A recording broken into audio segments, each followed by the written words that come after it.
Shalom, apa kabar hari ini? Semoga kabar yang menyenangkan dan luar biasa. Ketemu kembali dengan channel Judika Smart.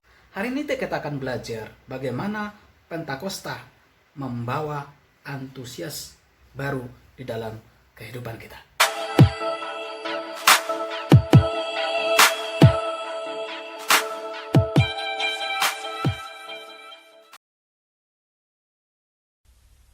Ketika hari Pentakosta tiba, mereka semua berkumpul di satu tempat.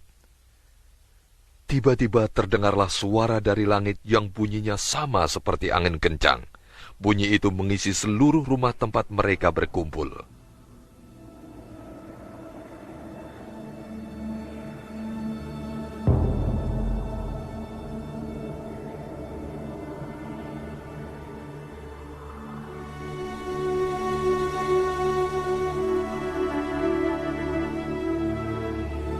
Kemudian tampaklah pada mereka seperti nyala api yang disebarkan kepada mereka dan berhenti di atas mereka masing-masing.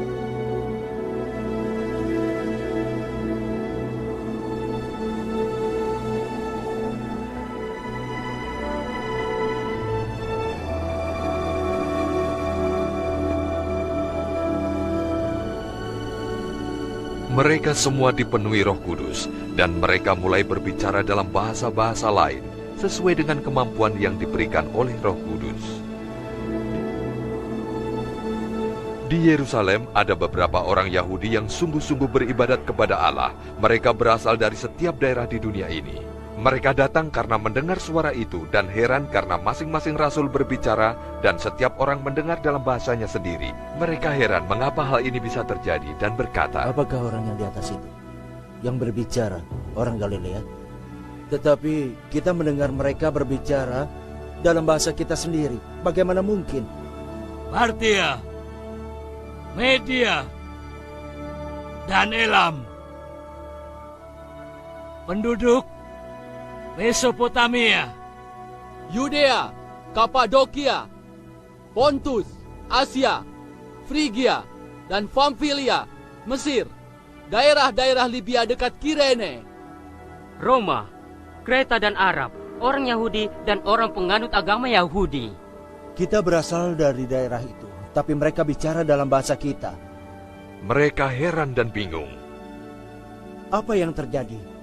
Orang lain menertawai para rasul dan katanya, mereka kebanyakan minum anggur.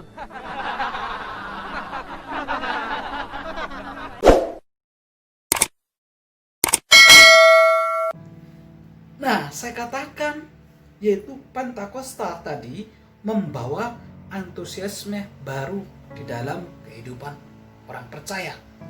Bagaimana caranya? Yaitu roh baru atau Pentakosta itu membawa antusias baru kepada jemaat mula-mula dan kepada kita saat ini. Kita perhatikan dan kita pelajari yaitu ayat ini. Sesuai dengan janji Tuhan Yesus Kristus, sesuai dengan apa yang pernah disampaikan Yesus dalam Yohanes mengatakan, "Aku akan memberikan kepadamu roh penghibur, roh lain, yang itu menolong mereka, memberikan mereka pertolongan, dan memberikan mereka yaitu jalan keluar." Nah, sekarang kita akan perhatikan di dalam Kisah Para Rasul 1 ayat yang keempat berbunyi demikian. Pada suatu hari ketika ia makan bersama dengan mereka, ia melarang mereka meninggalkan Yerusalem dan menyuruh mereka tinggal di situ menantikan janji Bapa. Yang demikian katanya, telah kamu dengar daripadaku. Jadi Tuhan menyuruh dan melarang mereka untuk meninggalkan Yerusalem sebelum dipenuhi dengan janji Bapa. Sebelum Yesus naik ke surga, dia berkata seperti ini di dalam Kisah Rasul pasal 1 ayat yang ke-8. Bunyinya seperti ini. Tetapi kamu akan menerima kuasa kalau Roh Kudus turun ke atas kamu, dan kamu akan menjadi saksiku di Yerusalem dan di seluruh Yudea dan Samaria dan sampai ke ujung bumi. Sambil mereka menantikan janji, yaitu dari Tuhan Yesus Kristus.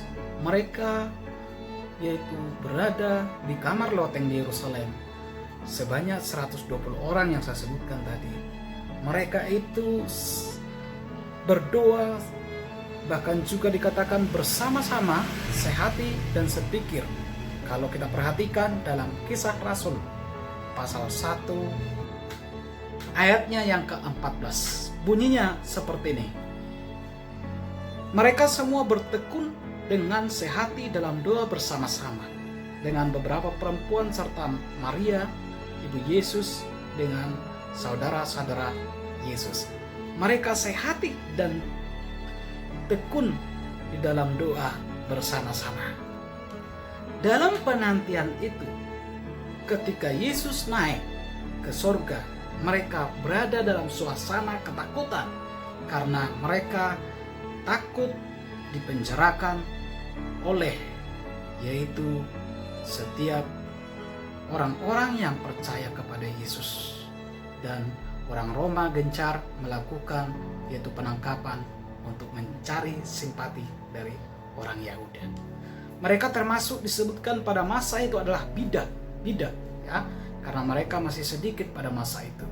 Dan sebelum Roh Kudus turun memenuhi hidup mereka, saya katakan tadi, hidup dalam suasana ketakutan, hidup dalam suasana kebingungan karena guru mereka, karena Tuhan Yesus telah meninggalkan mereka.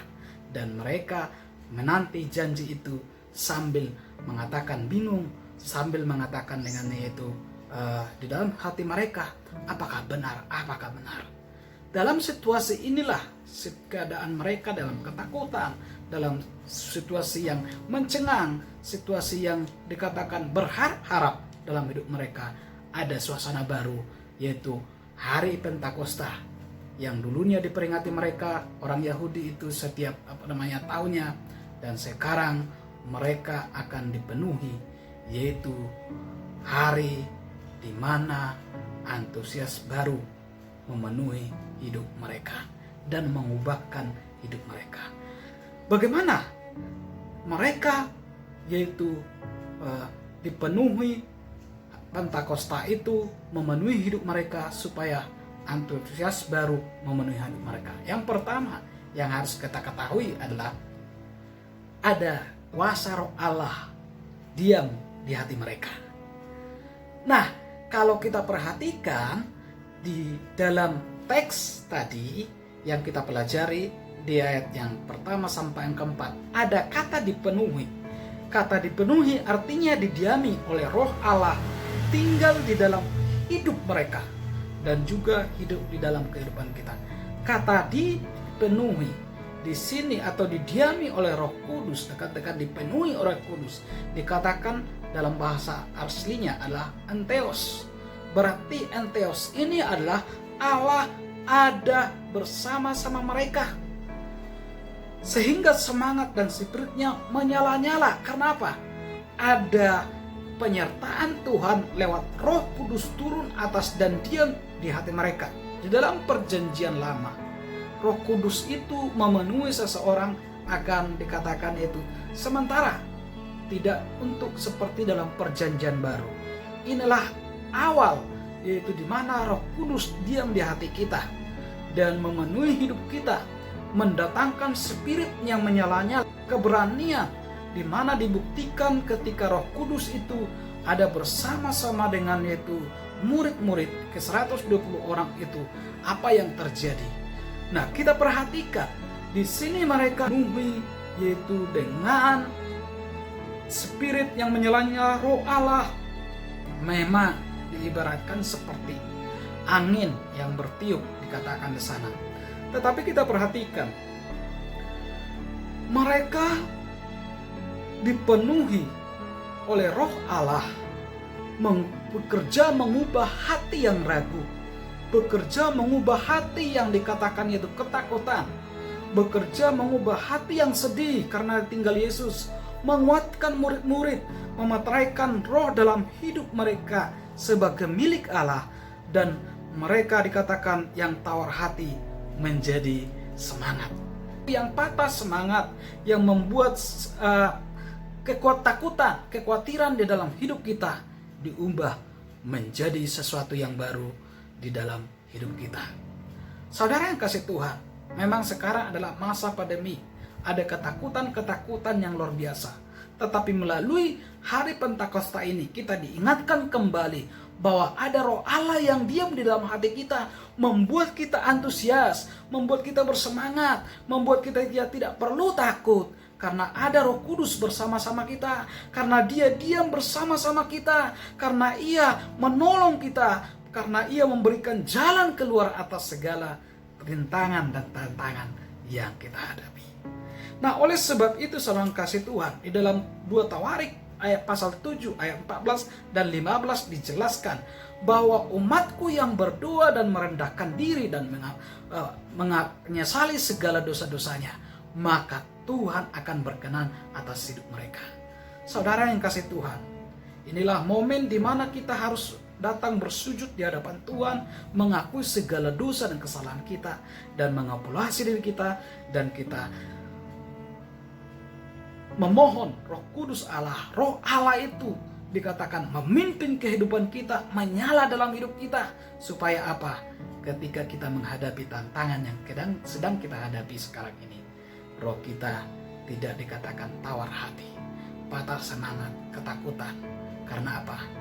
Yesus ada bersama-sama kita melalui Roh Allah yang memberikan kekuatan, yang memberi pertolongan di dalam kehidupan kita. Dampak kita didiami oleh Roh Kudus, dampak mereka dipenuhi dengan Roh Kudus. Kalau kita perhatikan ayat yang keempat sampai ayat yang ke-11, bahasan kita yang kedua adalah sana katakan mereka menjadi saksi Kristus. Awalnya sebelum dipenuhi Roh Kudus, kita perhatikan mereka ketakutan. Mereka dikatakan bahkan ada yang menyangkal, seperti Petrus yang menyangkal 3 kali. Dan ketika bertemu dengan Tuhan Yesus selama 40 hari di bumi, dan dikatakan di sana, gembalakanlah dombaku. Di sana dia masih dikatakan yaitu menyesali segala perbuatannya yang menyangkal Tuhan Yesus, dan merasa khawatir dan merasa sedih ditinggalkan. Dan demikian juga murid-murid yang lainnya. Tetapi ketika Roh Kudus sudah yaitu turun atas hidup mereka dan memenuhi dan diam di hati mereka, mereka menjadi saksi-saksi Kristus. Kalau kita perhatikan di sini, mereka menjadi saksi ini kita perhatikan.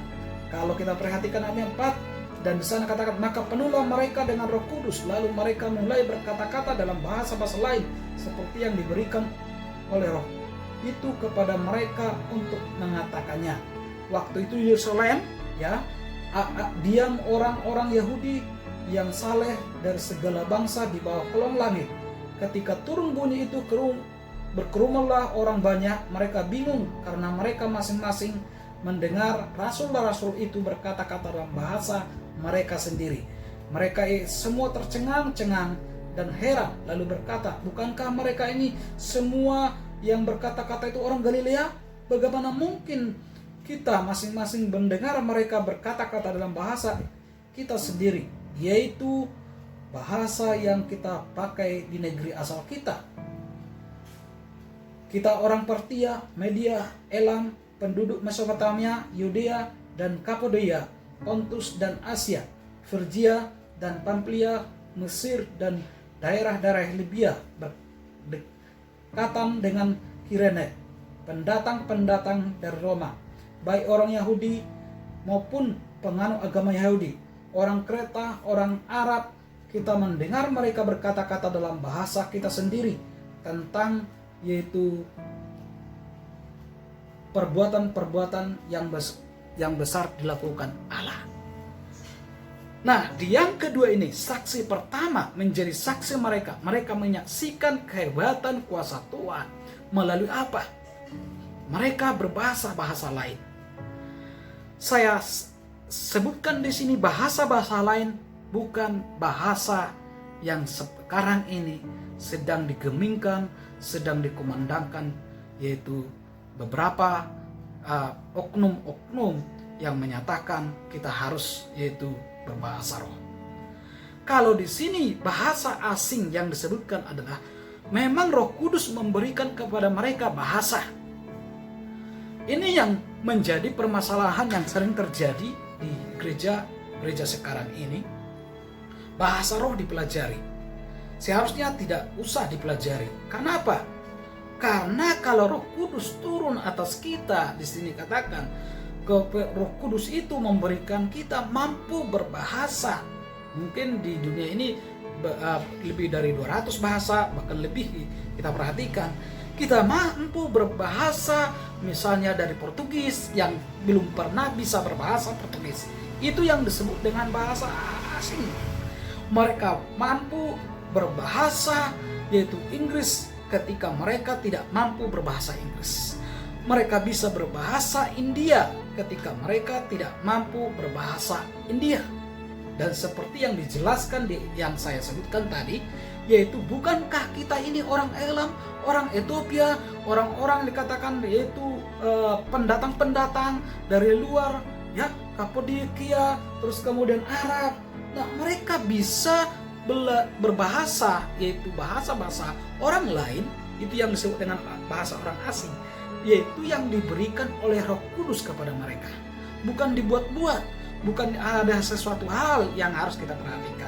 Jadi saya tekankan dan tegaskan kembali, kita jangan membawa kesesatan di akhir zaman ini. Come back to Bible, karena ini yang harus kita perhatikan baik-baik.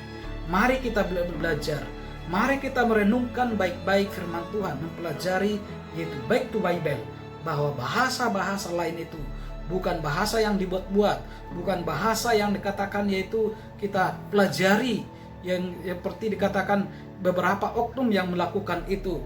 Namun di sini dijelaskan bahwa bahasa asing itu yang diberikan oleh Roh Kudus itu adalah bahasa-bahasa orang atau bangsa-bangsa lain. Jadi dengan tegas di sini Alkitab menganjurkan kepada kita back to Bible, supaya kita jangan menyesatkan banyak orang. Itu yang pertama, dampaknya mereka bisa menjadi berkat. Apa yang mereka dikatakan menjadi berkat? Memberitakan apa yang disampaikan oleh Tuhan Yesus, bahkan juga di sana jangan jelas dikatakan perbuatan-perbuatan Allah. Perbuatan-perbuatan yang pernah dilakukan Allah. Itu yang dikatakan di dalam bahasa-bahasa lain itu. Baik Petrus, baik Simon, bahkan juga murid-murid yang lain secara tentunya. Mereka yang mendengar dari luar tercengang. Kok bisa mereka berbahasa itu? Kok bisa mereka berbahasa kita? Padahal mereka tidak belajar itu. Inilah saudara yang kasih Tuhan yang perlu kita perhatikan.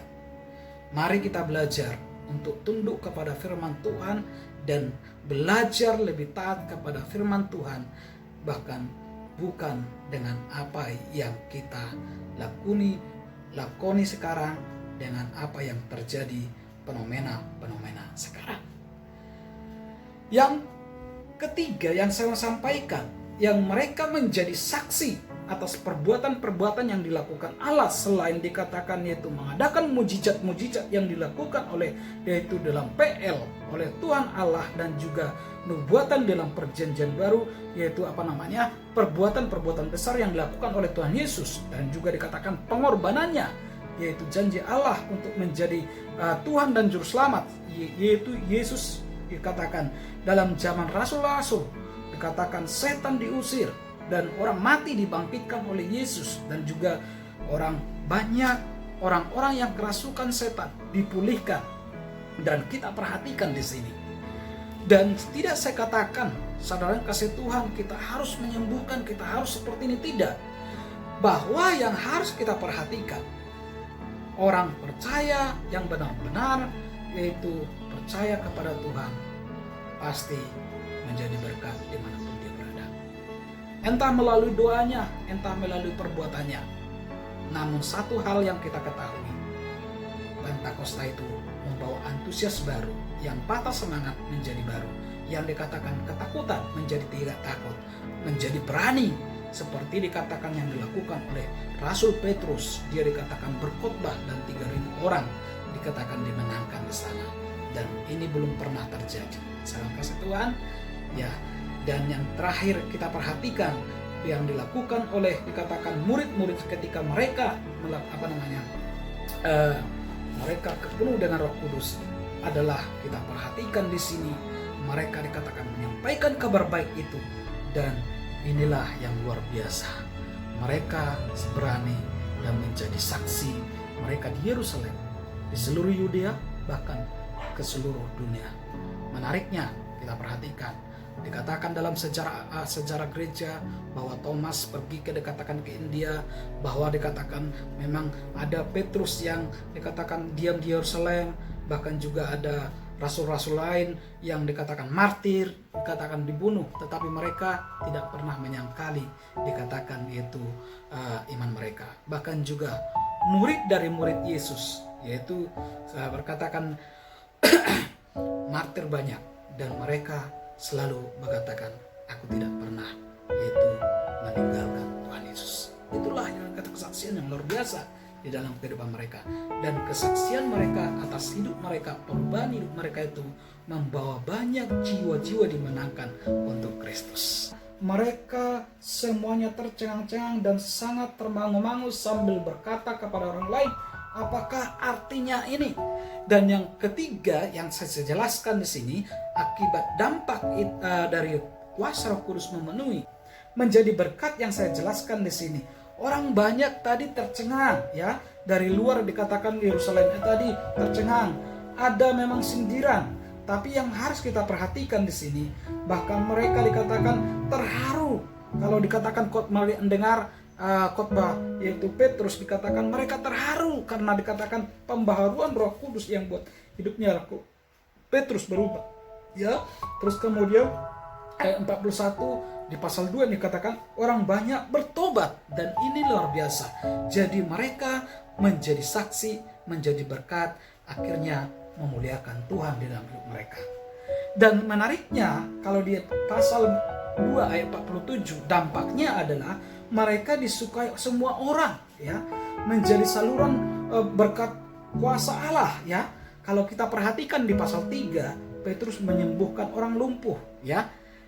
Inilah menariknya. Jadi kesimpulan kita hari ini saya jelaskan bahwa Pentakosta itu membawa antusiasme baru dalam kehidupan kita.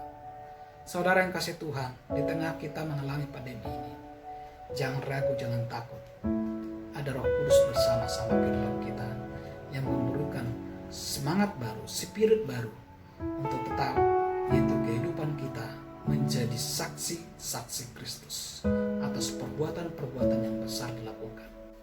Terima kasih. Tuhan Yesus memberkati.